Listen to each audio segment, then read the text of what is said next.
Hey everyone, and welcome back to the Firefighters Podcast, where we seek to develop, inspire, and motivate the world of the emergency services operator through a series of wide-ranging conversations. Now, before we go any further, just hit that rate, follow, or subscribe button on whatever platform you're listening to. It's a key performance indicator for us and helps us reach even more people. Now, here's what we've got for you today. Hey folks, welcome back to the show. Today I'm sitting down with someone who's got this incredible way of blending heart, head, and gut when it comes to leadership.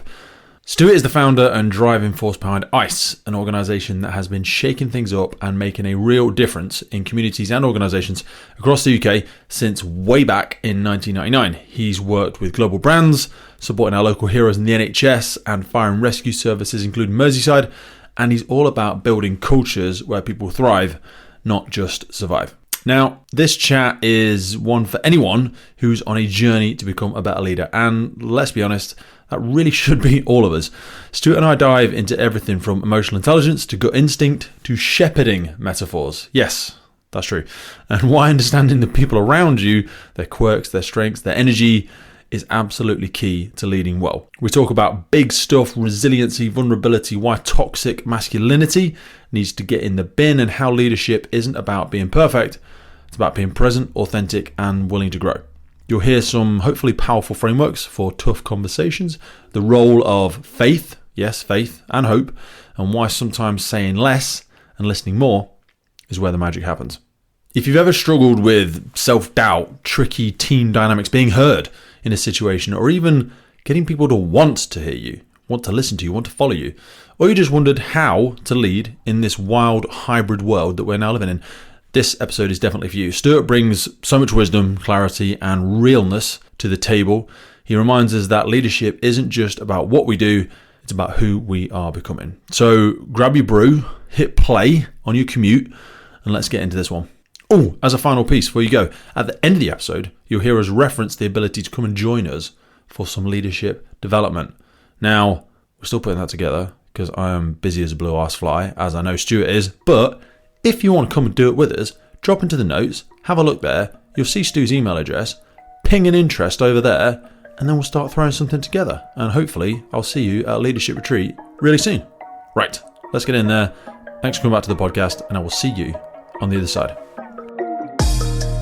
What can herding sheep teach us about leadership? Do you know, there are lots of people ask that question. It's like, so what, we're going to come to a field and we're going to run around? It's like, well, there's an element of that, yeah. The relationship, first and foremost, between a shepherd, a dog, and its sheep, and his sheep or her sheep, their sheep, is one that absolutely replicates that of a leader, manager, and teams and people and communities. Actually, we've had church groups that you know actually are worried and thinking about how do we support and enable our congregations, you know, and mosques exactly the same. So the relationship that a shepherd has to have to really understand what motivates the dog, where the dog likes to engage. Some dogs, every dog has a different personality. I think we all know that. If we've had a dog, certainly we'll know that. Many dogs. Yeah. They're all so beautifully unique. They're all unique. And maybe talk about that a bit later in terms of the limbic, the emotional system of dogs, and how closely that is related to humans. But each dog has its own personality. Some are shy, some are brave and broad and, you know, a bit bouncy. And actually the shepherd has to understand that, you know, a more, let's call it an introvert dog, is not necessarily weak with the sheep. And what we're looking for is how do they respond when they're under pressure with those sheep?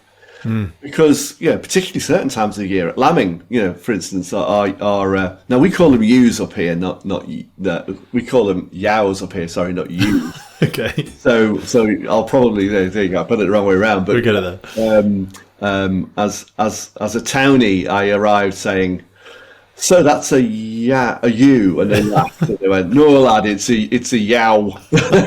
Small sheep. Yows.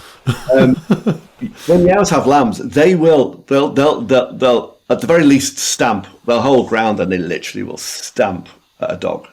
Okay. And actually, if they're really feeling like up for it, they'll ram them. They'll go for them. They'll push them out of the way. So the dog has to be brave, but it also has to be wise and it has to be intelligent. And doesn't that sound familiar to leadership? There are times when we have to push and there are times when we have to stand back. Yeah. I also thought about it with the analogy of, have you seen horse therapy? Yes. People that do that.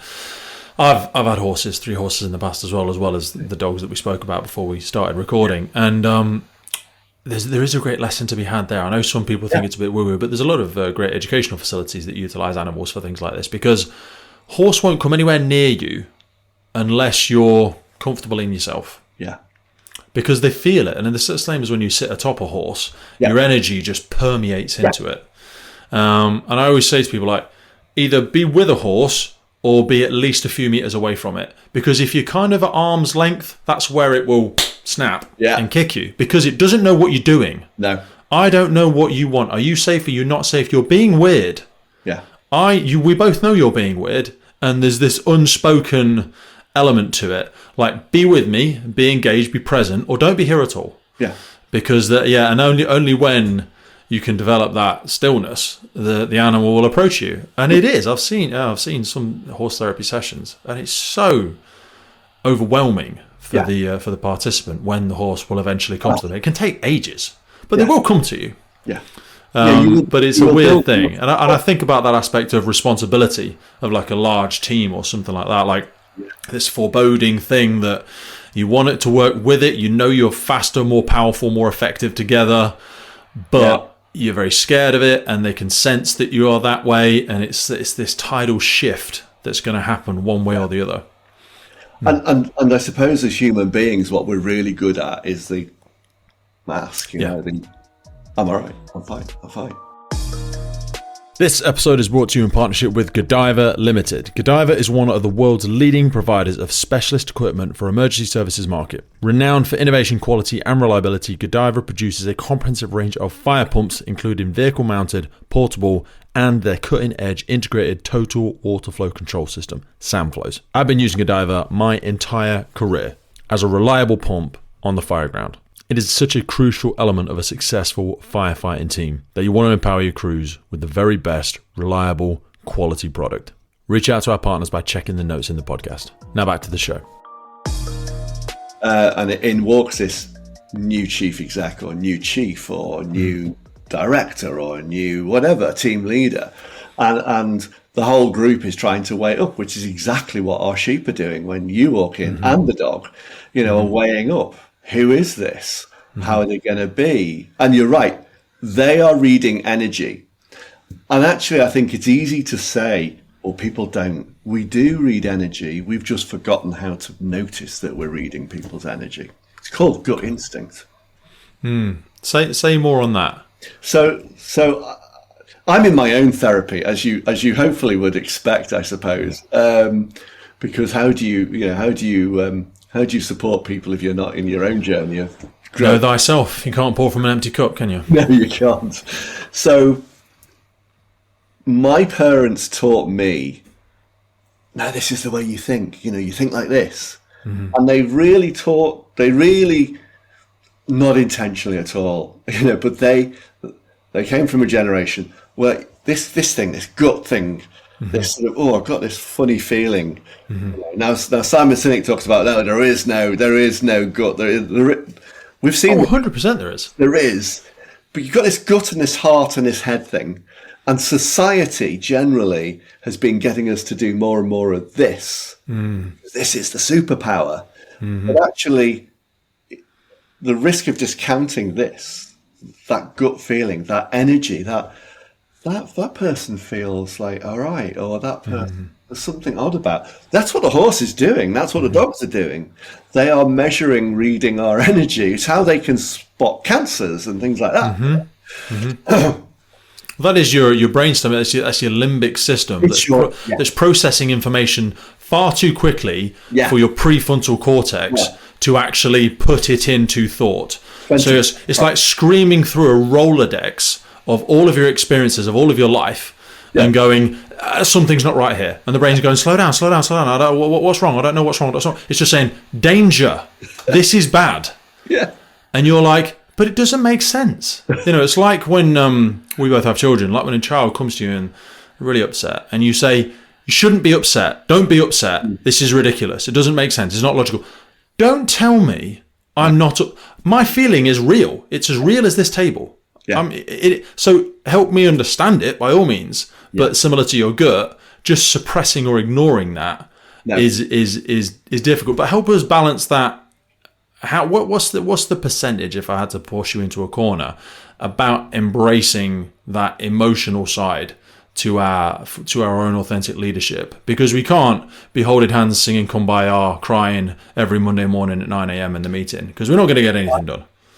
I think your example was brilliant, because I can hear my own parents in that sort of, don't be upset. There's no reason to be upset. Think. There's no reason they didn't do think, but yeah.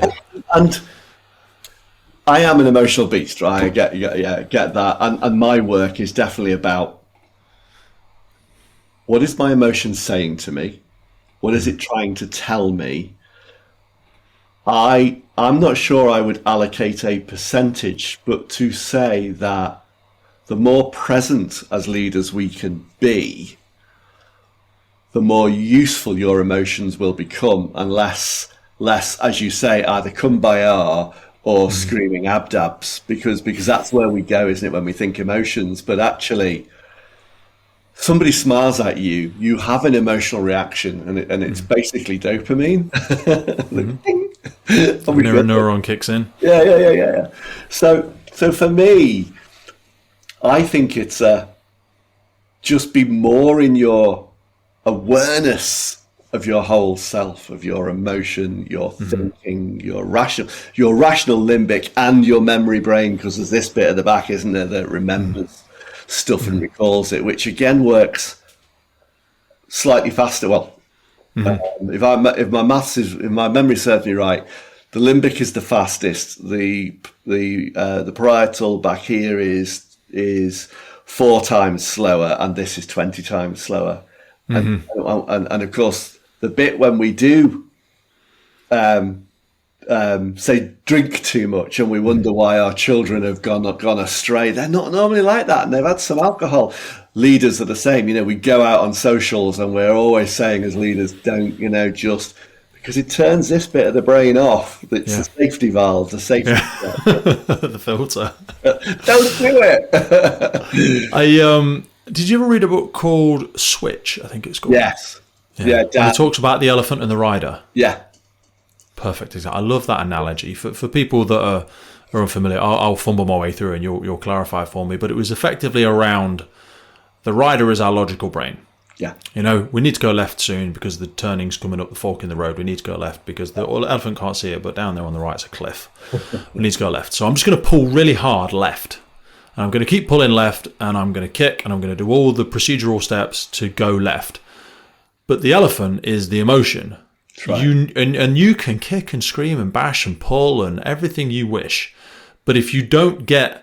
The elephant might go left for a couple of meters, and then it might sit down, it might fall over, or it might just charge right then and go straight through the barrier, and all hell is going to break loose. Yeah. Or it might just drop down to such a glacial pace because you have not got the elephant on board. Yeah. Like maybe that's a useful segue for us. Expand on that for a minute, because I want us to, it's something I actually read on your website, is that 99% of the information on Earth is accessible to us all right now. You can find everything you want around leadership models, concepts, blogs, TED Talks, but it's almost like we're drowning in information and starved of wisdom. And I wanted to try and use part of this conversation to help piece some of those, as a first responder, some actual deployable stuff here. Yeah. Some stuff that actually helps us. Otherwise, it's like we have a conversation about leadership. It's like a warm bath. We get out, we feel really good, and we go, oh, that was really enjoyable. What am I supposed to do with it? Don't know, but it was great. And I'll send a link to somebody else. Like, how can we use our emotion in a deployable manner to build more authenticity? Yeah. So it's interesting that that book refers to the elephant and the rider.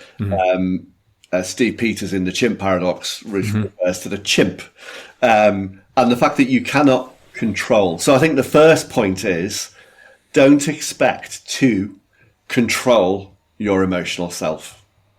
It is hardwired to protect you. So as a first responder, first of all, overcoming that fear. And if I may talk a little moment about my eldest daughter, who is a shepherd, and one of the reasons we ended up creating Natural Leaders, because she decided she was going to be a shepherd. She also she's called the Red Shepherdess. She also ended up in SAS Who Dares Wins, so she was the first female cohort and got right the way through to the end. And of course, Ant talks about the fear bubble. Now he's a bit of anyway, Ant is Ant, but she's very good friends with Foxy and Ollie and a few of the others still, and they talk lots about finding your edge, finding your fear, but also when you are at that edge, and particularly as a first responder, managing that fear. And that's what Steve Peters talks about, the emotional self. You have to manage. And you can do that by caging for a little while. You can put away and cage. That's called the bubble, the fear bubble. You can reward it by saying, right, I know we're going to do. I'm afraid that you recognise it and you reward it. I'm afraid of this. This fire or this road incident, is really worrying me. But this is what we're going to do about it. And you can exercise it. Okay, I am, this is not something for me, and withdraw, and you can put that easily into that leadership context of absolutely. Difficult conversations, yes, projects, promotion opportunities, yes. Taking on a new team. I think difficult conversations is certainly a useful analogy for that, perhaps. Yeah, it is. And I think, again, there are some really good frameworks for that, which actually we do practice out in the ring with Natural Leaders, how to have challenge, because so there are, I don't want to give too much away, but let me give enough away. I know you don't. I'll tell you what, I'll give you my first one. You give me one, and because I've got two little models I like to use. One is SBI, Situation Behavior Impact. Okay. So when I'm having a difficult conversation, it's useful to have a framework to say this is the situation, this is the behavior. So the first two are my observations, and then influence is where I'm making certain assumptions, and you'll have to forgive me on those assumptions, but this is the impact that I believe you had. And then because people don't know where to start with the conversation. And then if it's a little bit more formal, I like to use a model called BEEF, BEEF, because it's nice to remember because you've got beef with somebody else. And that's behavior, effect, expectations, and future. Yeah. So this is the behavior I observed. This is the effect it had on me, on the team, on the situation, on the incident, on the effectiveness of the project. This is the expectations of me, the organization, the team, our values, our culture. So moving forwards, this is the future state. This is what we're going to do moving forwards. And then we can draw a line and we can have that formal or informal or agreement. I think the beef model is a little bit, it's got a little bit too much teeth. So maybe like SBI, I always use help me understand as well. Yeah. So I'll say like, help me understand what was going on during our conversation, Stuart, because what I observed was you kept glancing off to the left. I felt like you weren't terribly present. I'm talking about the behavior. Impact. As a result of that, I felt like we actually weren't having a very valuable conversation. I actually personally didn't feel very listened to. And I want to explore that because we've spent time together before and you've always made me feel really present. And I always try and paint a picture of the person in their best self. Yeah. And give that to them as their identity that I want to continue to see them as. This is the identity, this is the person I believe you to be. Yeah. So I'm giving you an opportunity to say this is a deviation. Because if I just say, I think you're a bit of an ignorant sod, actually, Stu. You never really listened to me. Last week you didn't. You never listen. We start to extreme and catastrophize, don't we? Yeah. You always do that, Stuart. Yeah. You never listen. Never? I never listen. Bit much, don't you think? Sorry, I dragged us down a mail rabbit hole. No. What else do you use? So your SBI is probably equivalent to one of the models that I was going to sort of then push forward, which is effectively, we call it clean feedback. So this is the fact. This is what I noticed happened, or this is what I understand to have happened.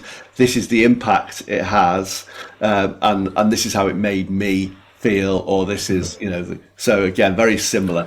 It's important to make it about you as well sometimes, and I mean that by saying don't have the secret army in the pocket. No, it's always about you. If you can't own it, don't. Oh well, Sydney said, and and Samantha was. You made everybody feel terrible.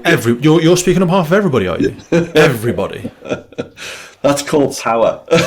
Yeah, secret army in the pocket. And I'm like, I'm interested in everybody, but please tell me what you felt, because that's true. Yeah. Your emotion, your felt sense was true, because I can't question that. That is how you felt. Exactly. So go back to the ring, which is what I was going to say was I don't want to give too much away to spoil it for people, but enough that people go, okay. Yeah.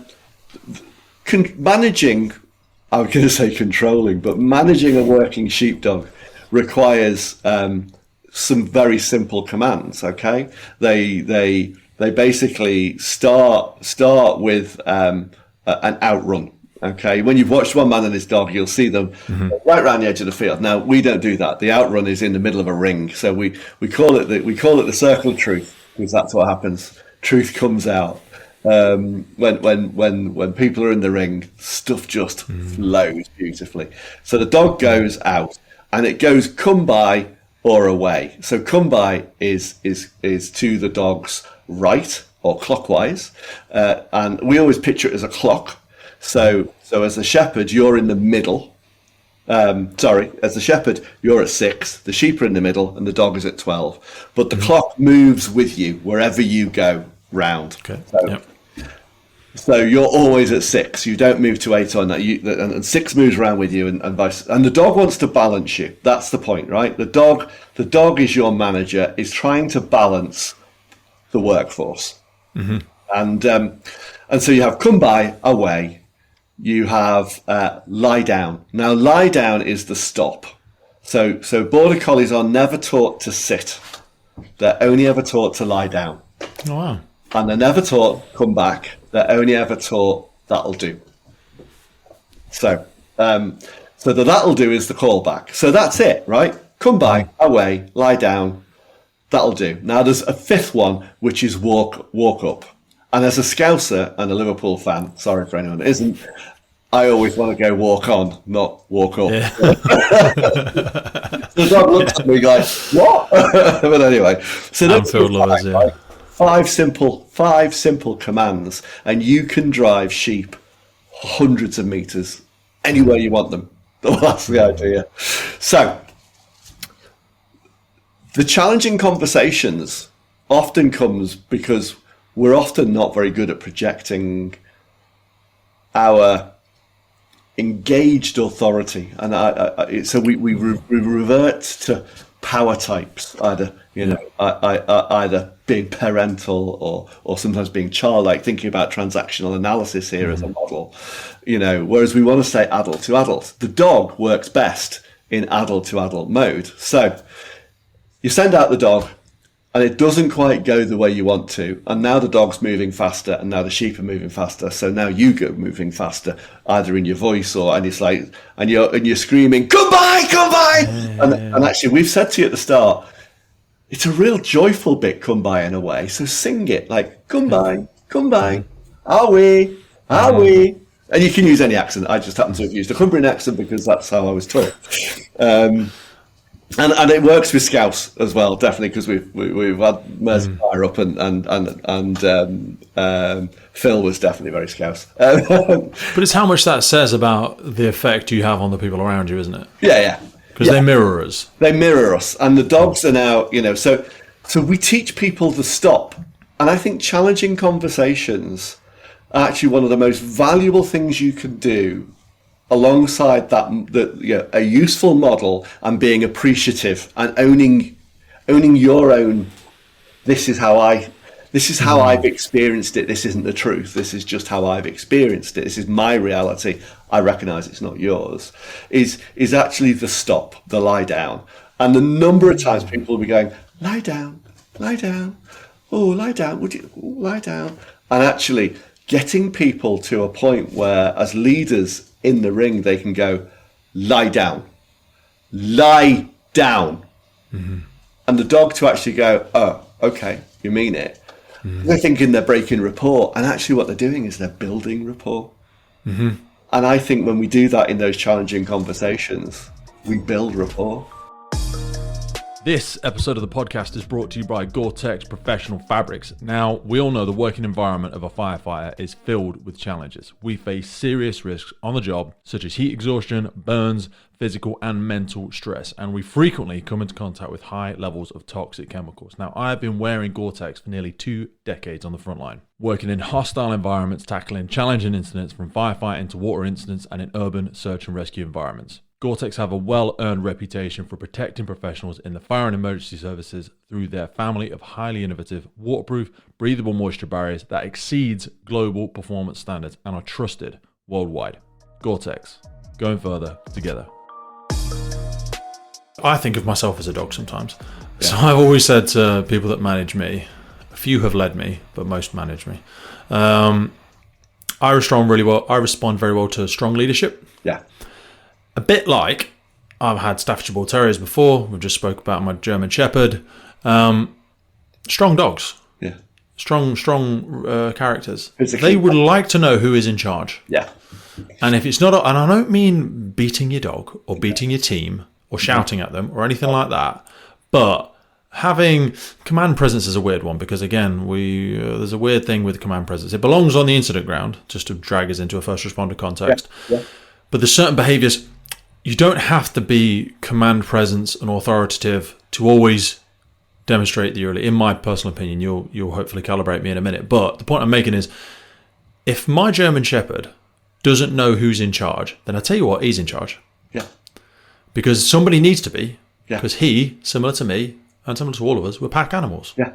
Absolutely. And we want that guidance. We don't necessarily want to be shouted at, unless we're very simple-minded, but again, don't think that works. And again, no worth in going there equally. I don't think dogs are simple-minded. They are just very strong pack animals. Yeah. We want to know who's in charge. We want to see that because that fills us with a sense of purpose, direction, clarity. There's something you said really lovely around that five instruction model, and I wonder if we could use that as well as it. Sorry, I asked 10 questions in once. It's always my bad ADHD brain. We love complexity, don't we? And this is sometimes my frustration with overly complex leadership models versus clear, authentic, clarity of message, clear direction, leader points the way sort of analogy. And that's a little bit of what I was hearing. Yeah. Maybe I could pull on that thread a little bit. Is there an element of simplicity in this? So I think you're right. We overcomplicate the art of leadership. John Adair's model is pretty simple and pretty easy to adopt. Number one, human beings do want clarity. You are right, we're pack animals. And I know that sometimes, so who's nominating themselves to be the top then? It's like, and that's not alpha. Yeah. I think sometimes we sacrifice some really core elements of leadership at the altar of toxic masculinity, and I'm like, there's not that. It's hard for me to talk about it because I'm a bloody 6'4" white male, who's muscle bound and whatever. So I'm the poster child for toxic masculinity. So it's not for me to say, but I think here's a good example. I think, and I've spoken to many female leaders on the podcast. Female leaders get it wrong most, their words, not mine, when they try to be too masculine. I agree. Because they don't need to be. No. You know what I mean? But sorry, I'm going to stop talking. No, you're right. No, you're absolutely right. They don't need to be.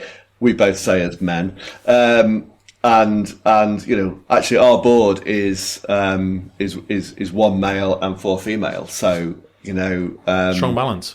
Yeah, that's probably the healthy calibration. Permanently, and I'm purple. I don't even recognise. I think actually it's a slight diversion, but when Black Lives Matters broke out and we have quite a diverse workforce, I think we checked in and went, "How is everybody?" And and everyone, we got really incredible sort of.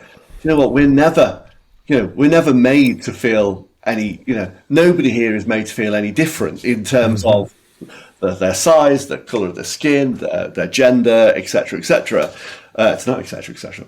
You know, they're important aspects. Yeah. But what we haven't counted for, and I was so pleased that some of our team really spoke up, and it wasn't to us, but here's the thing, it's great for us to feel safe here, but we have to travel into work, or we have to. I said this the other day around bring yourself to work day. Yeah. Like what percentage of ourselves are we bringing to work? Yeah. And leaders, we've got that job to do, and you can't do that as an alpha leader because, you know, again, without wanting to go back to the psychological safety is a really important factor that is relatively a new kid on the block in terms of a phenomenon that we've identified and codified. But it is importantly, you know, it is something that we need to, as leaders, pay more attention to. And interestingly, those first 2 to 5 minutes in the ring is all about the relational psychological safety being built. And actually, we had an episode with an unnamed chief executive that had gone into the ring quite alpha, quite sort of, you know, done the bonding with the dog at the start, sent it off, and then it all went wrong. Now, we had specifically had a brief from the chair that there were some challenges. So we made sure to put a dog in the ring that was more introvert and less easy with men than women. Because that creates you an opportunity to learn. Unfortunately, the ranting carried on. Fraser, the dog, put himself out of the ring, over the fence, and back into his cage. God. But I'll tell you what happened. One of the executive team, and I think it was the finance director or the strategy director, I can't remember which, was watching. They were all watching, as they do, from the side of the ring, and went, that's what it's like in a board meeting. Yeah. And they had no clue. Genuinely, I don't think they were, you know, I got a beautiful letter 6 months later from them that said, hey, you know, it's made a significant difference to how we work together as a group. But actually, B, I'm a better dad because of it. And those are the things. This is something we spoke about before we started recording, wasn't it? And that's why I think leadership is such a very difficult thing to develop, work on together, identifying people, 360 feedbacks and things like that, because it's a very, very personal. If I say, you're not very good at cleaning boots, you're not very good at, you know, doing projects, you're not very good at whatever, something that's procedural, you know, so you're not very good at a certain firefighting tactic or whatever it is, something I can send you on a course for, and you can just learn it through, you know, PDCA, systematic steps, EDIP, you know, you'll get it all eventually. This is a very personal thing. It is. If I say, I don't think you're very trustworthy, or I don't feel like you listen to me, or, you know, these are, because then, as you alluded to there, I've certainly had it, and we sort of both shared a little bit around before we started recording, is, oh God, am I this way at home? Yeah. Is my daughter scared of me? Yeah. Is this why my marriage broke down? Yeah. You know, all of those types of things. And I think that's why we can push back so hard against some of these leadership development areas, because I always think that, you know, people don't leave organizations, people leave people. They do. I agree. Wholeheartedly agree. And that's really, really sad. And the truth of, and so go back to your very first question of, well, what is it about, you know, dogs and sheep in leadership? There's something else beyond. And you could almost go, well, I'll take the dogs and the sheep out. And actually, you're in a really unique experience where the likelihood of anybody in that group have done anything like this is very low. If we get mega successful, that might be a problem that we have to overcome. But right now, it's pretty low. Yeah. And even when they have, and we had one guy who was a gun dog keeper, and he was a director in the NHS. I'll come back to that story. Let me finish this sort of thought. You're in this environment. you're doing something novel, so everybody's on the same playing field, and people speak truth, not aggressively but they just have the space and confidence and safety to be able to sort of put something out there that they might never have put out in a hotel room or in a conference center, and that is the bit that's really difficult to explain to people until they come and then they go, oh yeah, get it, you know. So you're right, but let me go back. NHS. So part of this session, we take the dog away and we say, okay, well, let's get you as a team. Might be an operational team, it might be a new forming team, it might be, let's get 4 of you or 5 of you or 3 of you, whatever it is, set up a course and go, all right, you move the sheep. So they'll create a plan, getting the strategy, and this one occasion, here's a dog expert, knows dogs, told us all day, knows dogs inside and out. And actually, to be fair, on the dog experience was not too bad and okay, to be fair. So that panned out. But he says, don't worry, everyone. I've got my sheep whistle. I've got my dog whistle, sorry. God. So they decide they're not talking on this task, these 4 of them.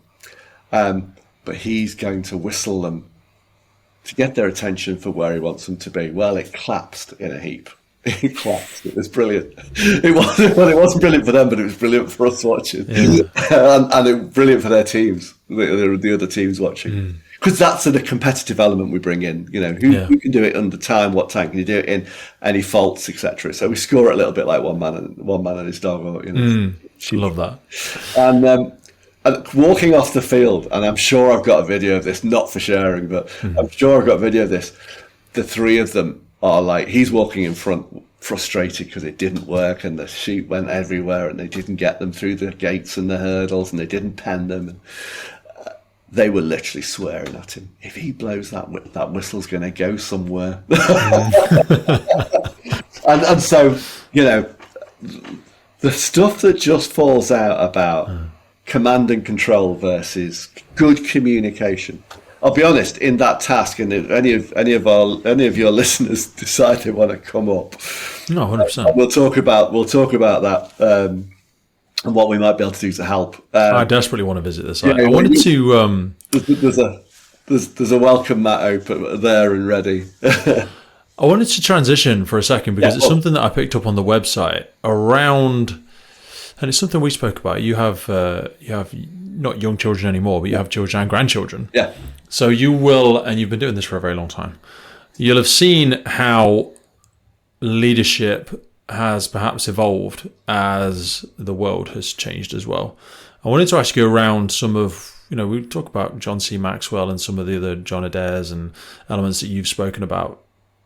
Old, trusted, tried leadership principles, but how has traditional leadership needed to change and adapt in this rapidly changing hybrid working world that we're in now?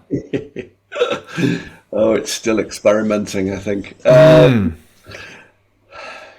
think number one is we are now truly blessed with much more understanding about behavior change, neuroscience, biases, stuff that I'm sure the likes of Adair and co were sort of aware of, and Jungian theory, and were sort of aware of, but weren't able to really map it in the way that we now have. So I think our ability to go, so that's discounting, or that's rule of thumb, or that's actually time biases coming in. I think that helps. I think we're much more understood about. You were talking about the emotional self and the rational self, but also system 1 and system 2 thinking as well. That sort of. I don't want to lose people on that, so expand on what that is for people that haven't. And there's a relating book as well. Yeah, no. So system 1, system 2 is from a book by Daniel Kahneman called "Think Fast, Think Slow." It's not his. It's a whole set of neuroscientists, but yeah. He wrote a really good book that explains it. And system 1 is the automatic self. So it's like, It's the driving. If you drive a car or ride a bike or play a musical instrument or play a sport, you'll see sort of sports people. Johnny Wilkinson, rugby player, was one of the first where he sort of stands along by the ball and he does this and he does that. And he's looking at the post and he's looking at the ball and he's got his hands there. And people go, what on earth is he doing? He's putting himself into what we call the automatic system. He has kicked 1 million conversions in practice. And his body has got used to the run, the steps, the swing, the movement, the energy, the action in order to get. And that's what the automatic system does for us. It shortcuts. And why does it do that? Because biologically, our brains are probably the hungriest part of our body as a muscle. We are, even sat here today having our sort of explorations. The calories we burn. Well, after I do a podcast, I couldn't do 2 of these in a day. Losing weight as we speak. It's amazing. It's a heavy cognitive lift, yeah. It is.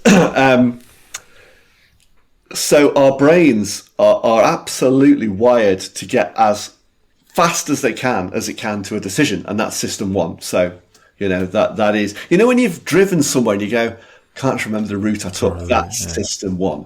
Yep. System 2 is the thoughtful, effortful self, and is designed to protect us and effectively help us when we've really got to think through something. So if you remember the slower, more deliberate, logical side of it. Yeah. If you remember, whenever you've first done something for the first few times, I remember my early driving lessons, which were too many years ago, but how knackered I was after half an hour driving, because I'm physically having to think clutch, gear stick, indicate. None of that happens just automatically, But now it does. Like 30 odd years on driving, not a problem. And the thoughtful self is absolutely, essential to protect us, to help us with the decision making. However, the brain is wired to move away from that as fast as possible into system 1. So it's trying to stretch that aspect between stimulus and response. Yeah, exactly. And I think that has been a difficult, constant reset button I have to do with my own leadership elements whenever I'm working with people, teams, or my own team, or whatever it might be, because we're so wired to respond quickly and effectively and efficiently, but it requires that stretching between stimulus and response to really slow yourself down. And be much more deliberate, much more analytical, leave space for thought. I used to really struggle rushing people. Everybody thinks at different speeds. Everybody, some people need time to deliberate. There's actually a common mistake. What I used to have a podcast in is the fear of silence. And I think people fear silence in general conversation. But actually, silence is good. It's very good. MSA are supporting us on today's podcast, and I chose to partner with them because I've been wearing this stuff for nearly 20 years, and they are the global leader in development, manufacture, and supply of incredible, safe products that really protect people, not just our communities out there, but also first responders, most importantly, all over the world. Get yourself over to MSA and have a look at it. The high-performance protective clothing for emergency services responders. They also partner with us on the UK Pink Firefighters. That's because we love them. The helmets with the reflective visor, the F1XF, absolutely epic helmet. And not forgetting how they improve firefighter safety through their connectivity in the connected firefighter platform. That incorporates the M1 SCBA, which is the tried and tested BA set. Everybody uses it in the UK Fire and Rescue Service. Then they combine that with the Luna module, which is a wireless all-in-one device, creating an independent search and rescue network, providing edge detection, enhanced personal thermal imaging, while simplifying post-scene reporting and data retention. Honestly, the edge detection element of it, go and check it out. Honestly, go and have a look on their website. Edge detection, it looks like the Matrix. It's absolutely awesome. In terms of an enhancement tool for search and rescue, it's literally unrivaled. MSA are always pushing the envelope, and it's a real privilege to be able to continue to grow our partnership together. So whether it's your PPE, your bunker gear, your helmets, your SCBA, your thermal imaging, your Luna, or your portable gas detection, both of us know that this equipment needs to work. It needs to be high quality, reliable, and dependable in the moment. And that's why I use MSA, because they know what's at stake. I do a lot of executive coaching alongside. In fact, actually, I do one-to-ones with the animal work. helping leaders think about their strategy, not just of their own leadership, but their strategy for their teams or for their businesses. And the number of times, we'll say, just let's let the silence do the heavy lifting here. We don't have the space. Just be, think, allow your senses to just take in what you're experiencing, because you'll make better sense of it.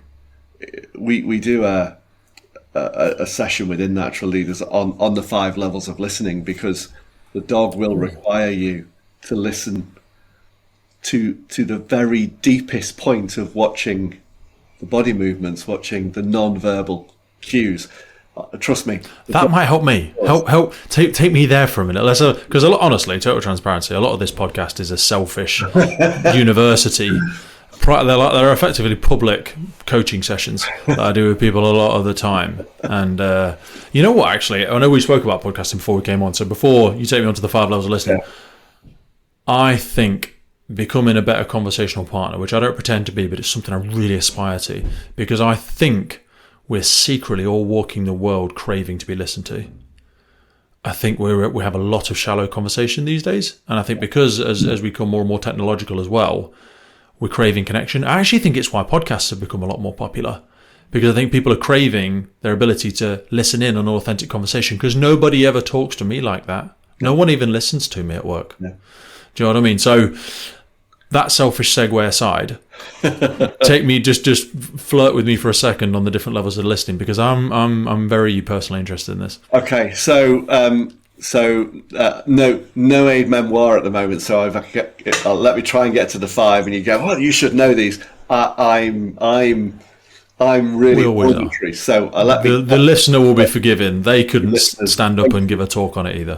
First one is listening to respond. So actually, all you're doing is listening to Pete and going, okay, well, what do I want to say back to him? And that's the surface level listening. So in a way, when we're controlling the dog, it's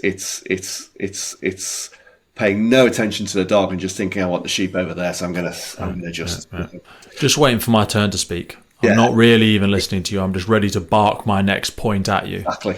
Yeah. Next is listening to understand. And that does require more listening. What is that? I'm really, the next is listening with empathy. So I'm understanding, but what could that mean for them? What are they? So I think people get the empathy versus sympathy can be a real trip up if you get them wrong. And you say, the project just failed, or actually, Pete, my dog just died. And I go, oh, I know how you feel, Stuart. Why is your dog dead, Pete? No, well, shut up then. All you did was just tell me you're not really listening, and you've actually belittled me without realising it, and just switched me off completely from this conversation. Yeah, and that doesn't help anybody. The 4th and 5th ones I'm going to sort of do together, but the 5th one is I suppose we call it listening with everything. So and that's because, hands up, the 4th one has slipped away. But the 5th one is this listening with everything. So as coaches, and as shepherds, you are watching the micro movements of the eyes, the lips. Is the breathing going faster or slower? Are they leaning in? Are they doing that?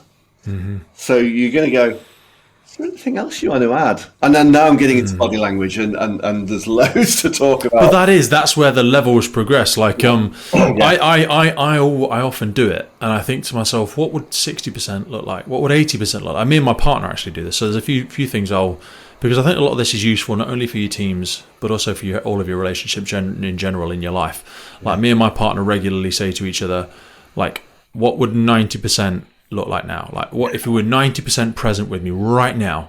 Your body language, your intention, your mirroring, and whether that be breathing, intonation, volume, excitement, eye contact, body contact, whatever it might be. You're active listening, paraphrasing, listening back to me, demonstrating you're listening to me. But then the other element is knowing what this person wants, and sometimes that can help to make that explicit for me. So me and my partner, and you can actually use this with teams. It works a little bit, but you might have to adapt it. Do you want to be helped, heard, or hugged? Yeah, is a useful one, especially because as a guy, I'm trying to fix your problem. Tell me what your problem is. A fixed problem. Tell you what, here's the steps: A, B, C. Crack on. Yeah. Right. I don't. You're not listening to me, and actually, maybe I just want to be heard. Yeah. Or actually, I just want to vent. I just want to hug. Yeah. And actually, Pete, you take me to so we're behaviour changers, right? That's what we do for a living.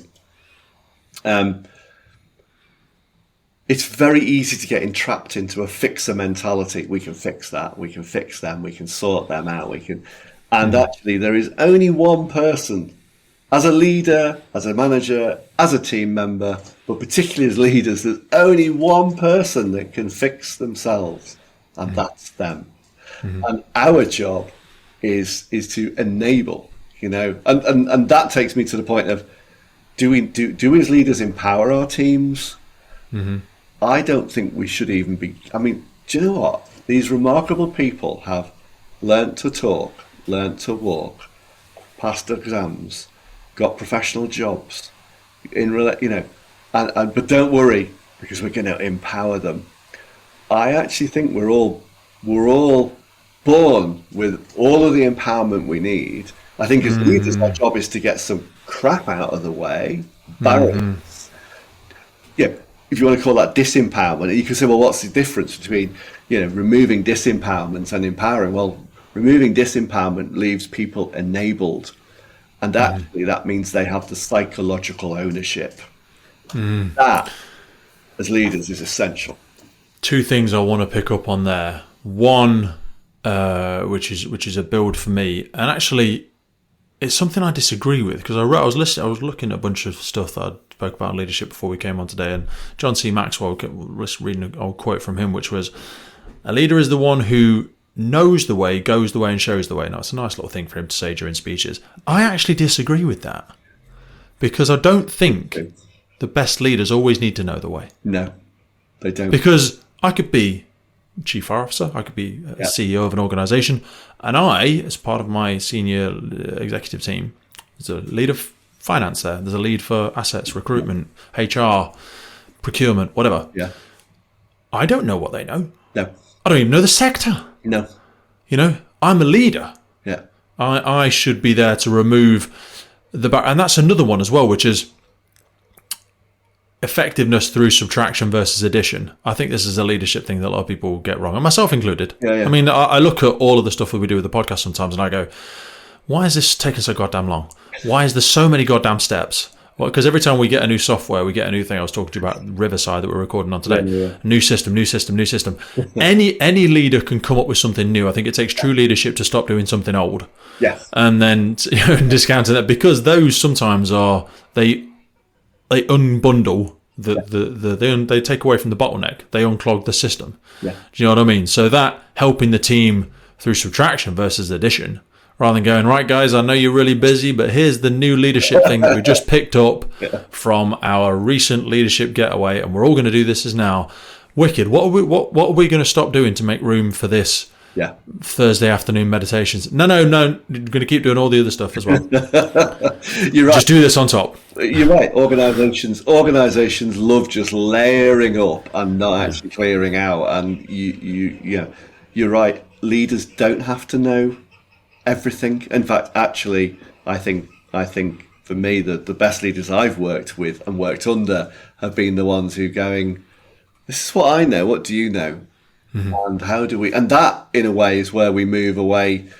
So you asked me about this moving feast of hybrid working and the changing workforce, and the fact that the generations coming through have, like we did coming through, have very different ethoses and beliefs about work. I think for me, the role of leadership remains the same: to be clear on the direction, the what, to work and really understand the motives and power through that. Why are we doing this together? Why, that should be formed out of everybody, but you're owned by the leader or leaders. But the how is the place where you pass over and enable people to do their thing, to make it work. And I think too often leaders want to play and drop into the how. And that takes you back into the field where very quickly people get used to running the dog and feeling comfortable, and then they start to predict what should happen next, and they stop listening and looking at the dog, who's now saying, actually, I want to be here. If you could move over there, I can balance for you. But you're ignoring me because I'm only a dog. And that's the leadership, isn't it? It's like the leader goes, yeah, I know best. This is where we're going. This is what we should do. I think that might be a really useful segue just for a second, because I struggle, and I'm sure a lot of people might be able to relate to this in first responder community, with the changing way of life and the changing work-life balance of people. Yeah. I'm very much a knuckle dragger. I don't think I have a healthy approach to work, although I think work-life balance is a very personal thing. When people say, Pete, you're out of balance. Well, what's balance to you? Exactly. Balance to me, I'm a recovering addict. Yeah. So I need to have healthy distractions, places to put this energy that I can't switch off. Hence why we're recording a conversation after I've already finished my main work today. I'm now going to go into another 3 hours of my own project, because that's what I enjoy doing. And someone might say, well, that's out of balance. You need to get your balance right. The point I want to get to is, and what I was saying about like the copy and paste, I've always done it with the dog this way, but I'm not listening to them. Leadership evolving for the newer generations. It's easy to blame the next generation and go, they don't listen, they don't want it enough, they're a bit woo woo, they're not gonna get shit done, or whatever it might be. You've got 3 generations of your family now, 2 generations working in the business. Yeah. How can we adapt and evolve? Because actually Simon Sinek speaks well about this. Yeah. About how easy it is to blame the next generation just because they don't fit into our way of thinking. But equally, I forget who the quote is, but it's like, the thinking that's brought us this far won't help us solve the problems of today. It's probably Einstein. I'm sure I've just trampled all over that quote. It's probably got that so wrong. What got you here will not get you there. Yeah. So help me with that, because so I think we're doing, and one more build on before I let you speak. I'm sorry, I'm terrible at this, my excitement. I feel like we're doing level 1 diversity now. And what I mean by that is, because diversity, and whether it's diversity of thought, diversity of race, religion, whatever it might be, we do need different ways of thinking to help us move forwards. Definitely in the fire and rescue service, definitely in the emergency services, probably in all organisations. The winners are the ones that are learning. The world belongs to the learner, belongs to the innovator. And if we get stuck in these entrenched ways, you guys and girls are doing some really awesome and creative stuff, hence why we're talking today. But if we don't create environments where those prickly minds can exist, they're just going to leave. Yeah. Do you know what I mean? So how help me unfold that. I'm sure there's a question in there somewhere. Oh God, yeah. My mind's gone to a number of places. Number one is, for us in ICE, we don't talk work-life balance. Okay. Which sounds shocking, doesn't it? How can a company that is all about people and health and what's your KPI, Stu? How do you get anything done? I know.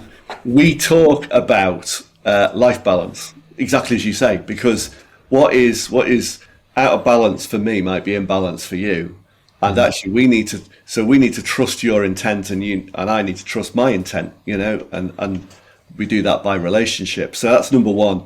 We will say to people, if you want to live to work, don't come to ICE. If you want to, or natural leaders, if you want to work to live, so just give me the paycheck so I can go out and do whatever it is I want to do at the weekend or overnight, don't come to ICE. If you want a fulfilled life that is helping you produce things for our society that matter, that actually give you something that matters and gives you the space to do things, beyond that, we're the place. So that's the first thing. And we are finding young people. We have got the best ever group of 25s to 32, 34s that I think we've ever had. So I agree with you. The thought of you can't find them, that, you know, there are people who absolutely go, yeah, I want to really bring my whole self, you know, to my work, because I want to bring my whole self to my life. You know, I think that's the saddest reality of, just to make it selfish for a second, the saddest reality of this weird thing that I do. I'm not saying it's remotely good or anything like that, but it's had nearly 1 million downloads and seems to be doing something. It does good. It shares. It exists completely separate from the organisations that I work for. And that's really sad, because I'm very, very confident there's a lot of people in my sector that would do this a lot better than me, because they're not well knowledgeable and they are great, but they appear to be stuck in this prison of professionalism. Yeah. Where we all turn up at 9 o'clock and see how many emails we can send, and it's weird. And I think presenteeism is definitely something of this sort of 40 to 60 generation. That's a bit more than a generation, but sort of presenteeism, maybe 45 to 60, you know. It is beyond a privilege to be able to bring the Firefights podcast to you, and we are so grateful for every single person that supports, listens, shares, and follows our journey. But here's the honest truth. It takes a colossal amount of time and work to keep the podcast going. And to help us keep doing it, create more, reach more guests internationally, and make the podcast sustainable, we're asking for you to help. And to do this, we've set up a Patreon page. Now, by joining this, you'll not only support the future of the podcast, but also gain access to exclusive benefits. Now, if you've ever wanted to meet a member of the podcast, buy us a beer, buy us a coffee, and you think anything you've ever listened to on the podcast has been worth £3, that's basically what we're asking you for. By joining our Patreon community, you will get access to every single full episode archive we have ever made. Now, hundreds and hundreds of key documents that we've got in there on fire behavior, firefighter health, cancer risks, incident debriefs, and so much more. A growing collection of valuable resources to help you learn and grow. So by joining the Patreon for just £3, you'll unlock everything we've ever created, alongside discounts on merch, your support in whatever way, dropping it in the WhatsApp group, sharing it on the local newsletter, whatever it is. It's incredibly valuable, and we really do support it, and we need it to make it a long-lasting resource, that legacy resource we always talk about for first responders, firefighters, and everybody everywhere who's ever been interested in joining the fire service or who absolutely loves the job. Now, if you're already supporting something, as many people do, it's totally cool. You can still access the podcast for free, and you'll always be able to access all the new episodes for free, but we're asking for your help to make this sustainable. And if you want to do something free, follow us on our YouTube, subscribe to it, rate us on Spotify, whatever platform you listen to, and we want to keep growing, we want to keep sharing the insights, and we want to keep showcasing the incredible work happening in our community and our sector. So if you feel like you want to join the Patreon crew and help us make this possible, head to patreon.com/TFFPC, or check the link in any episode podcast notes. Thank you for supporting us. We'll see you on the other side. We need to be really clear as leaders about the expectations. So for us, this work doesn't come on the cheap. And I mean, right now we're this may be a few months later. So let's recall back Liz Kendall and the benefit challenges that the government is facing, you know. Good example. Let's go there. Yeah. And I'm going to keep it apolitical, whatever party for me. There are people in our society who, and I don't think they're deliberately sat at home going, I can't work or I won't work. I think they genuinely believe that, their reality is that their mental health or emotional resilience is shot to the point where they just cannot work, and that employers will not cope with them or put up with their. That's my greatest fear with first responders, and I actually would expand that a little bit to teachers as well. Yeah, my partner and my sister are teachers. And then I would include the NHS in hospital, in nurses. My daughter, public sector workers. My daughter's an A&E doctor, and absolutely. I think it's a little bit like they're climbing down into it's a bit catastrophizing, but just allow me this for a moment. They're climbing down into a mine where there's not quite enough oxygen to survive in. No. You'll be okay for a bit. Yeah. But if you stay there indefinitely, you're going to die. It's a bit like getting into the death zone of climbing up Everest. You can be functional here, and you can do some great things. But if you stay too long, your energy will you will not survive this at all. And that is definitely an absolute, that is a fact. So we have to do something about building people's resilience, and some of this is herd mentality, some of this requires, some political commitment. And let's be honest, right? The system's set up for every 4 years. So if you don't do something nice for the majority of people, they ain't voting. Talk about leadership. The great leadership is when people plant trees under which they'll never sit. Right. And the biggest things we need to do are going to take big, years. Cultural change is 7-8 years. The quick version, if it goes well, doesn't fit into a term. We've been on a, I say, have we been on a downhill? We've been on a transition wherever it is, diagonally, up, down, round. I don't particularly worry about the geography. We have been on a transition, for 15 to 20 years. And we now have to take a different transition in order for our country to be able to feed itself, never mind educate itself, never mind, I want to double click on resiliency, because that's a pertinent word, and I think that has been a little bit hijacked by people that look like me for a little bit of toxic masculinity. Again, it's 4 a.m. blah blah, get up, work until your eyes bleed, just block out the world and don't be so soft and pull yourself up by your bootstraps, man up pills, all that sort of jazz. How do we do? Because you've got not resilience. You've got children, you've got a team, a company. You also, I'm not going to go. I was going to say you have members of your family that you've invited in to expand your family, and a lot of this has had to have taken a tremendous amount of resiliency. How? I'm not saying you're the god of it and you're going to espouse some answers for us all to live our life by, but what does resiliency look like to make it more accessible to everyone, and not just to put it in a physical, stoic place all the time? I think it's some of what we've already talked about. Don't get me, I've had low periods, absolutely. I have periods of being lost. We've had some stuff that has taken quite a bit to pick yourself back up. I think this, first of all, for me, the simplest definition is bounce backableness for resilience. That's what, for me, resilience is you've been knocked down. So resilience doesn't mean, hey, I've never knocked down, I'm always that's not resilience. It's probably a lie, is the honest truth. They tried to spin it as anti-fragility is another book, isn't it? Yeah. Different sort of concept. I'm not sure that word works for me, although there's a lot of great stuff in the book. Yeah, there is. But bounce back ability. Back ability. Definitely. You can pick yourself up, and that's actually what I think Churchill is quoted as saying is success. The ability to move from defeat to defeat without losing hope and yes, without any wavering of enthusiasm.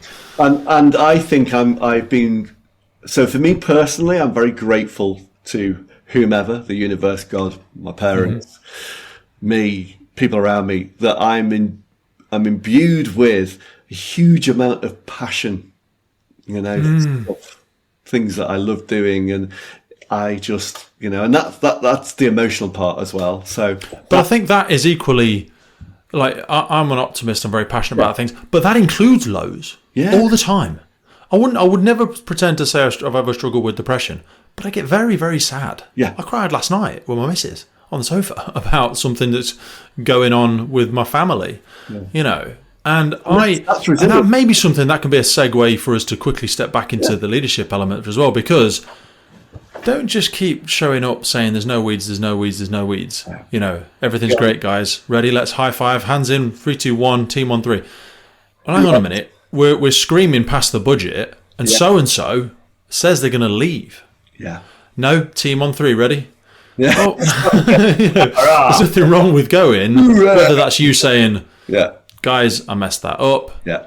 I'm really disappointed with the way I showed up yesterday. I got it wrong. I don't know what the answer is, but I feel like we're not connecting as a team at the minute. No, I mean... Just calling out that elephant in the room going, I feel like team morale's really low. Well, don't be so goddamn negative, Stu. I'm not being negative. I'm just saying, help me. If that's not the case, that's great. But I feel like we're not connecting at the minute. I think vulnerability is a really important part of leadership. How do we do it without seeming incompetent? Yeah, exactly. Because some people see like I can't be vulnerable because I need to always be. So, if you are espousing, I am the all-knowing, all-seeing, all-conquering leader, it's very difficult to be vulnerable, and it's also very difficult to say, what do you know that could help us here? You know, and you might discourage ideas, but also it's hard to be relatable and connected. Yeah, totally. So number one is you've got to decide. Some people call it leadership style, and I just think, no. You are who you are as a leader, but there are some practices that help, like, as you say, when it's a mess up, stick your hand up as a leader and go. Or, hey, I think we're lost here. Do you think we're lost? You know, my coach, I have a coach as well, and my coach challenged me the other day. It was about 4 weeks ago, and there was somebody that really miffed me off, and really pissed me off. Yeah. And I was like sounding off about it, and they said, "Do you think there's another side to that story?" I said, "Yeah, of course there is. There's absolutely another side to that story. Do you want to know about it?" And I really had to take a deep breath and go, yes. Well, sort of, okay, yeah. I genuinely. She said, "Well, what could you ask?" And oh my goodness, I went round in a circle for about 10 minutes, and she chuckled. Sarah Broscombe is my coach, and she chuckled. He went, "Oh, I don't think I've ever got you to the edge." And she got me to the point where it's like, I don't know what the answer is. I don't know what the question is that would unlock, because I was so still in the emotional moment. Anyway, we worked through it, and it was really quite a simple, you know, is there anything else I need to understand here? Is there anything else that I could do? Actually, we reversed it back and went, I'm just going to stop at that. Is there anything else that I need to understand here? And I went and I did it. I often think that. I think like, what would I need to believe to think what you think? Yeah. Because what you just said absolutely goddamn frustrated me. Yeah. What you did was so stupid. Yeah. And I go, but I know you're not stupid because I bloody hired you. Or you're in my team, or whatever. Yeah. And you just go, so what must I have needed to believe? What must you have needed to believe? Yeah. What would I need to believe to have done what you did? Yeah. Because to you, that was illogical. Yeah. you gave it some sort of thought, and you still did it. Yeah. Or you're still doing it, or you're still behaving that way. And this is again taking it back to the dog or the horse or whatever. It's you know, it's like, I want you to behave this way, but you're not doing something because of how I'm behaving with you, because I just bloody saw you do it with the other person. Exactly. So what is it about me and what I'm doing that is not bringing the best out in you? So back to that sort of being vulnerable, being appreciative, you know, sort of saying, well, what do you know? But ultimately, also, right? I think within this, you know, next phase of leadership, this next, you know, as our 30-somethings become the next senior leaders, they are still going to want clarity, and they're still going to need to give clarity when they're senior leaders. You know, the dog in the right relationship in the ring, and the sheep actually, will always look to the shepherd. Will always. Now, if they don't get what they need, they will make it up. The dog will decide where to push the sheep, and the sheep will decide where they're going to move. I'll give you a really, really interesting example of this and leadership. If you're a regular listener to the podcast, then chances are you are big into your own personal development and the development of firefighters around you. So I wanted to remind you of our mobile app Drill Book. This is a free training and development resources made by firefighters for firefighters. Heading on to Drillbook, you will find incident debriefs, radio messages, knots and lines, quick reference guides, quizzes every single day. We've got useful links to the ERG, to Web Rescue, to Jessup, Euro Rescue, 10-second triage, National Operational Guidance, and not to mention our daily quizzes where you will find questions on extrication, casualty handling, breathing apparatus, fire development, water rescue, rope rescue, you name it. It is the go-to resource if you've got a spare 5 minutes on the firehouse to develop yourself and those around you. Not only that, if you're looking to get into the fire service, we've got advice on there on interview questions, interview answers. You can build your own questioning in there. And again, remember, this is built by firefighters for firefighters, so you can add your own drills in there. You can pick the drills that you find the most favorite. There is literally hundreds of training ideas, hundreds of drills in there. Remember, this app is absolutely free and it grows every single day down to the contributions of our thousands and thousands of users. It's freely available on Android, Apple, and you will find it in the links for this podcast. Remember, it's called personal development. The clue's in the name. You've got to work twice as hard on yourself as you do on the job. So always be growing, always be developing. Now let's get back to the show. We hadn't bought the farm in before the last foot and mouth. So the last foot and mouth had come and gone, but about 3 years after we'd bought the farm. As in 3 years before we bought the farm. And I was talking to one of the sort of senior figureheads around here, shepherding wise, and they were telling me a story that the army had come in, obviously, farmers devastated. And again, right, talk about parallels. We put a major amount of energy and effort into refining our sheep, you know, but do we put the same amount of effort into ourselves and into our dogs? Good shepherds do, poor shepherds don't. So hold that one. So you can imagine these shepherds have got generational investment into the size of the sheep, the shape of the sheep, the wool, the meat, etc., etc. And are now being told by the Ministry of Health or Agriculture they've got to be destroyed because of foot and mouth. And it's the right thing to do. It's not grabs. They clearly don't want to go up the fells, bring their sheep down to the slaughter. And I think actually that's a pretty horrific thing to ask somebody to do. So the army stepped in. But here's the thing, right? Most of our sheep are hefted, i.e. they know where they live. Yeah. And they know the routes they take up and down. You know, come lambing, come shearing, they come down and then they go back up on the fell, etc. Well, the army don't know the route. So it's a bit like a new manager, new leader arriving. They don't know the route. And these sheep were scattering everywhere. It was only when the shepherd, you know, and this happened a number of times, I'm told, it was only when the shepherd says, okay, I'll come up with you. And they didn't have to do it on their own. They had the army with them, and they had a dog. But so we don't go left there. We go right through that gate, and then we come down here, and then we go through here. Perfect. Yeah. So there's just clarity of where we're going and assurance. And you're right. It's okay to put your hand up and go, yeah, we're not in a great place, or I'm confused, or I'm lost, or this has peed me off.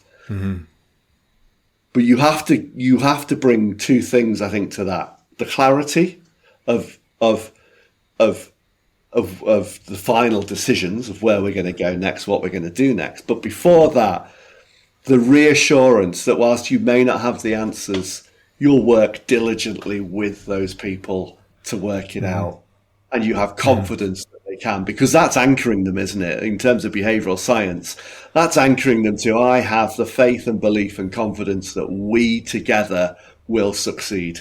We'll fight them on the beach, we'll fight them in the air, we'll fight, you know, it's Love that it. sort of stuff. That, you asked me to come back investing in ourselves. yes. Investing in ourselves, working on ourselves, the shepherds that work on themselves. Yeah. The very best shepherds, I think you said earlier, you know, you don't have to scream and shout. The very best shepherds train and develop their dogs through empathy and through understanding the relationship.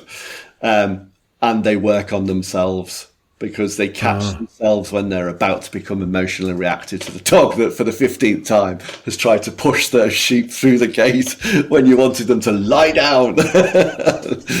And so I've seen some amazing growth and changes in the shepherds that we know and we sort of work with, and who work with us actually through the program.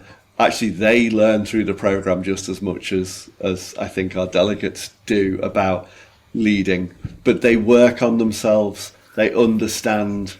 They grow relationships. They develop such deep relationships with the good ones with their dogs. I think that's maybe just to expand on that for me again personally as well. It says something we were talking about before we came on about how little we know. Yeah. I think I lost a lot of confidence towards the back end of my 20s. It probably wasn't visible to many people around me, but the point I'm making is I used to have about 7 different businesses. Wow. Gyms, cleaning company, pizza company, caravan company. I had 2 gyms, coaching, and then started the podcast. And I was still a full-time firefighter as well. And just brazen confidence, full ego. I can do all of this, and I was listening to all the entrepreneur books and listening to all that stuff. Going doing NLP coaching, go and do Tony Robbins, all that sort of jazz. And I thought I could just mainline the cognitive horsepower. Yeah. And I just had to work harder. That's all I just had to work harder. And stuff was just unraveling all around me. Yeah. Because I knew, and I'm coming to a point, I promise, I had to do less better. Yeah. Because I realised, didn't know it all. And I was damaging things, was damaging relationships, damaging businesses, damaging personal relationships around me. Just thinking, I know it all, and if people don't get it, I'll just find somebody else. Yeah. And I made that approach far too close as well, and just went, well, you don't get me, that's fine. I knew that the impact that I wanted to have, what I thought I wanted to have, and the sort of person that I wanted to be, because we said before we came on, like, do you like yourself? I actually realised I didn't like myself. And that was really annoying that I didn't like who I was. Yeah, yeah. And it was so like, and just stopping myself, just going back to those old behaviours and slipping into that habit of the way that I speak to people and the way that I behave. I hated it. Yeah. And I kept doing it. But I knew I was going to do it, and I did it. Yeah, yeah. But anyway, the point I'm getting to is, as we get older, I think there is a gift in realising that you're imperfect. There is. Because you unlock yourself to lots of other people that could help you. And what is perfect, I mean... Yes, very good point. I absolutely believe, each and every human being is beautifully created. Even those people who are born with some really difficult challenges, there is beauty in them. And often we say, when teams turn up here, you have everything you need to be everything you want to be. And I think sometimes they look around the room and go, oh, yeah.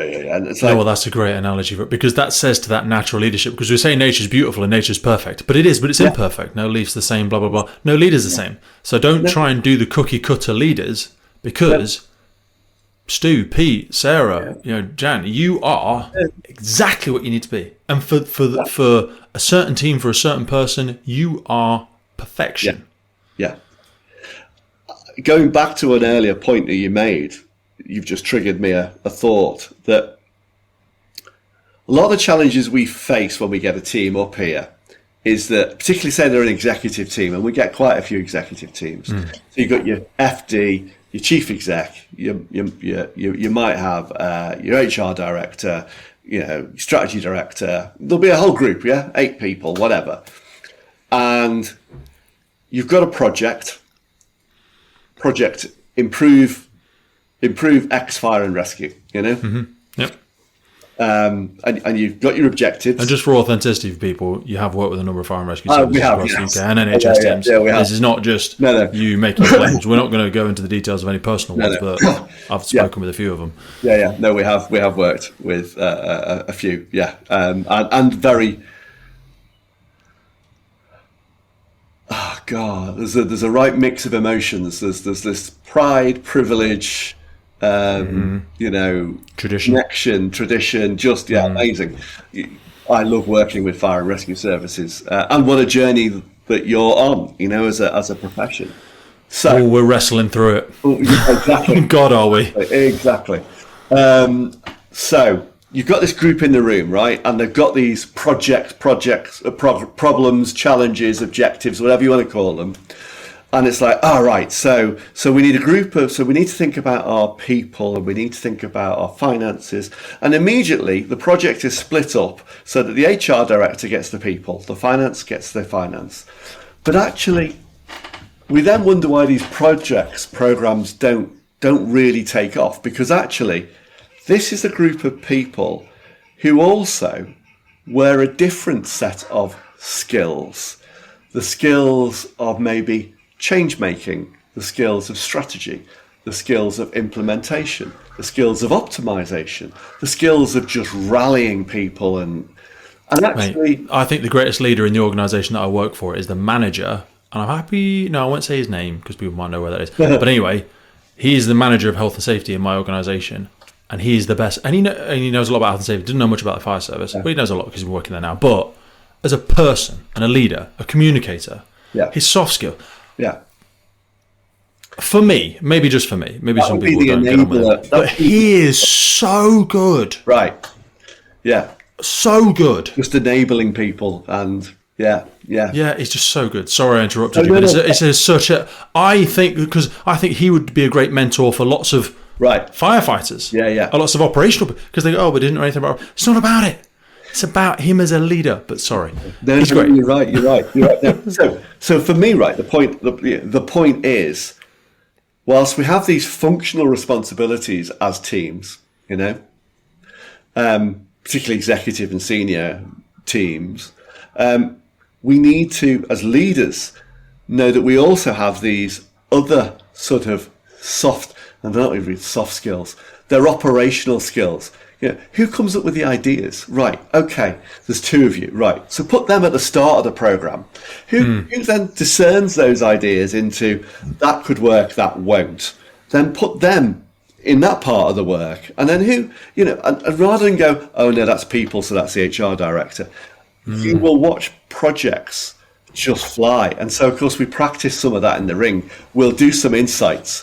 I'm overqualified in SDI, insights, MBTI, Myers-Briggs, AAM, EQI. I mean, I pay. There's another one. There's the tool builders, and then there's the Belbin, and there's all that jazz. So this probably relates more to a behavioural Belbin-esque model. Belbin's not great for me. It's okay. It's good, but it's a tool. Yeah, it's a tool.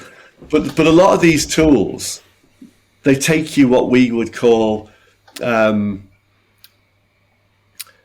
snorkeling. That's probably the way we would explain it.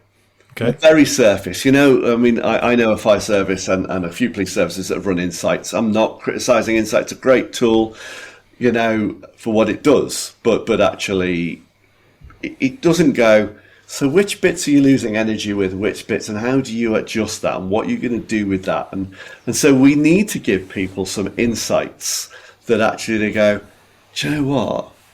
Actually, my consideration is maybe a bit lower than it needs to be for my role, so it's costing me energy.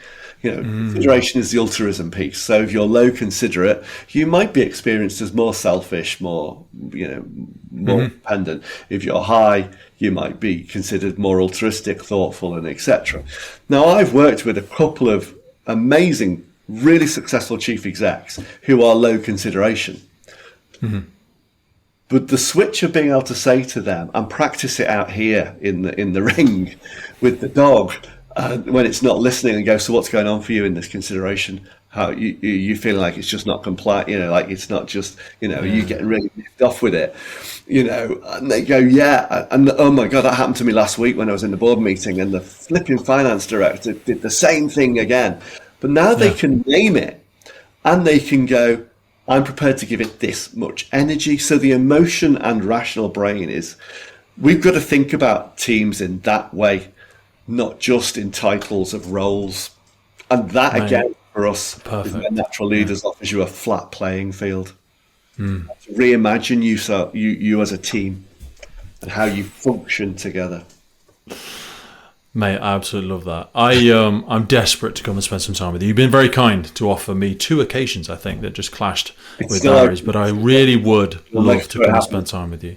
We've been talking for well over an hour and a half already. Wow. Time just absolutely flies. I know we could go for another 2, but as I spoke to earlier, and we talk about keeping our promises and I have a date with my daughter this evening, so I'm going to be respectful of both of our times and keep my promise.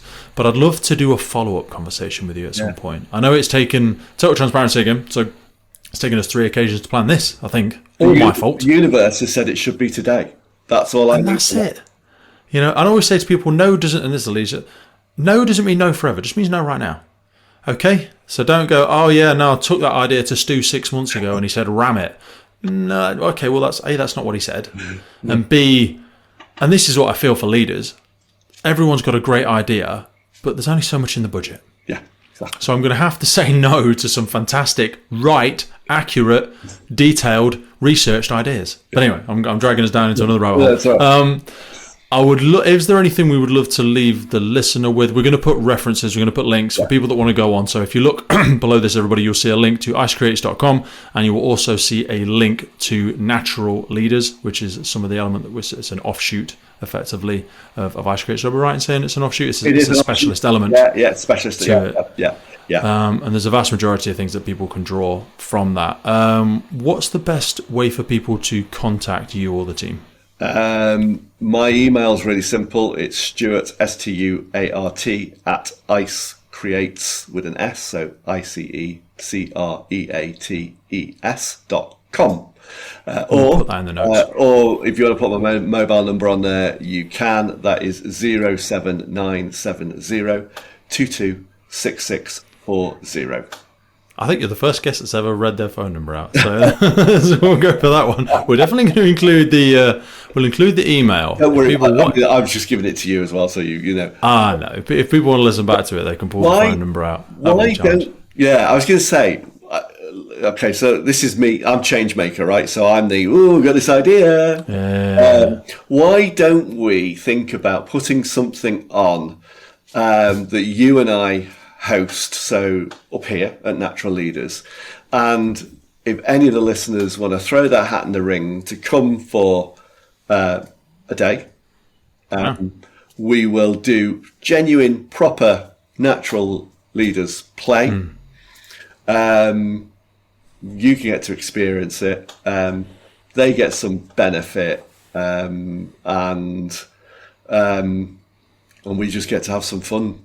And I'd love to. And development and growth. So I'll put that on the table. You can cut it out or leave it in. We will put some time into organising it first, because what I don't want to do is put it out there and then it be in 7 months' time, and then because I know our diaries. So know when you're ready to air this episode, then we'll put it a month after or something, 2 months. So like if it's going out in June, we'll put it either July or September. Love it. Absolutely love it. Stuart, thank you so much for your time today. I really do appreciate it. Please send my love to all of the team and to your family and to those beautiful dogs that have been quiet in the other room, because I know we had to ask them to leave with their excitement. Couldn't quite contain itself. And I look forward to spending time with you in the future. Brilliant. Pete, thank you for inviting us, and thank you for hosting and sharing all the great stuff that so many of your what would you call them? Speakers? I don't know. Whatever we are, people that come and go. Hey, we've got some thoughts. People far smarter than me that I just want to share with the world, and you've done a beautiful job of that today, my friend. Thank you. And I think you said let's leave people with one thing. All we have is now. We don't have yesterday, and we're not sure we're going to have tomorrow. So all we have is now. And as leaders, let's make the most. In fact, as people, full stop. But as leaders, let's make the most of now. Be as present as you can and as interested as you can. I love that, mate. Thank you. God bless.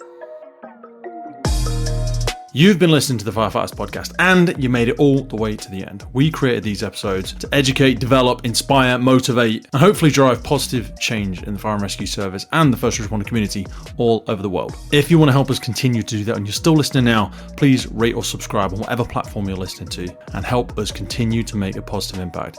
Thank you for listening, and we'll see you next time.